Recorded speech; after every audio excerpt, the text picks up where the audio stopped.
ഞാൻ മായ. വിശദമായ വാർത്തകളിലേക്ക്. വ്യാപാരികളുടെ ആവശ്യം തള്ളിക്കളയില്ല.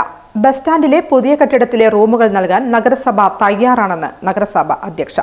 വ്യാപാരികൾ ആവശ്യം പറഞ്ഞു വന്നാൽ തള്ളിക്കളയില്ലെന്ന് ഒറ്റപ്പാലം നഗരസഭ അധ്യക്ഷ ജാനകി ദേവി. ഒറ്റപ്പാലം നഗരസഭ ബസ് സ്റ്റാൻഡ് പഴയ കോംപ്ലക്സ് കെട്ടിടത്തിൽ കച്ചവടം നടത്തുന്ന വ്യാപാരികൾക്ക് പുതിയ ബസ് സ്റ്റാൻഡ് കോംപ്ലക്സ് കെട്ടിടത്തിലെ കടമുറികൾ നൽകാൻ യാതൊരു ബുദ്ധിമുട്ടുമില്ലെന്നും നഗരസഭ അധ്യക്ഷ ജാനകി ദേവി പറഞ്ഞു.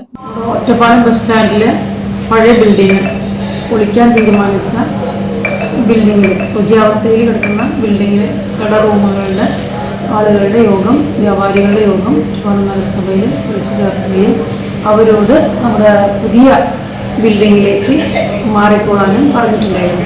അതിനവർ തയ്യാറായിട്ടില്ല. ഇപ്പം നിലവിൽ കേസിന് പോയിരിക്കുകയാണ്. എന്തായാലും നമുക്ക് ആ ബിൽഡിംഗ് പൊളിച്ചു മാറ്റേണ്ട ബിൽഡിംഗാണ്. അത് ശുചിയാവസ്ഥയിലാണ്. വീഴാനുള്ള എല്ലാ സാധ്യതകളും ഉണ്ട് എന്നുള്ള റിപ്പോർട്ട് നമുക്ക് കിട്ടിയിട്ടുണ്ട്. അപ്പോൾ അവരോട് ആദ്യമേ നമ്മൾ പറഞ്ഞിട്ടുണ്ട്, ഇവിടെ യോഗം വിളിച്ചിട്ട് ആ ബിൽഡിംഗ് പൊളിക്കുന്നതിന് മുന്നോടിയായി തന്നെ ഇപ്പോഴത്തെ നമ്മുടെ പുതിയ ബിൽഡിങ്ങിലേക്ക് മാറിക്കൊള്ളാനാണ് നിർദ്ദേശം കൊടുത്തിട്ടുണ്ട്. ബസ് സ്റ്റാൻഡിലെ പഴയ കോംപ്ലക്സ് കെട്ടിടം വളരെയധികം അപകട ഭീഷണി ഉയർത്തിയാണ് നിൽക്കുന്നത്. ചുമരുകളെല്ലാം വിണ്ടുകീറി പൊട്ടിപ്പൊളിഞ്ഞു കിടക്കുന്ന അവസ്ഥ. ഏത് സമയത്തും അപകടം സംഭവിക്കാവുന്ന ഈ കെട്ടിടം പൊളിച്ചു മാറ്റുന്നതിനായി നഗരസഭ തീരുമാനമെടുത്തിരുന്നു.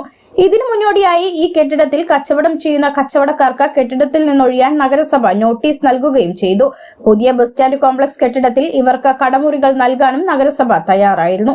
എന്നാൽ വ്യാപാരികൾ കെട്ടിടം പൊളിക്കരുത് എന്ന ആവശ്യവുമായി കോടതിയെ സമീപിക്കുകയായിരുന്നു.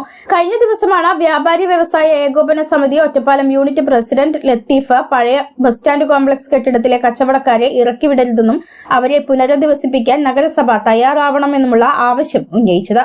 ഈ ആവശ്യത്തോട് ACVയിലൂടെ പ്രതികരിക്കുകയായിരുന്നു നഗരസഭ അധ്യക്ഷ.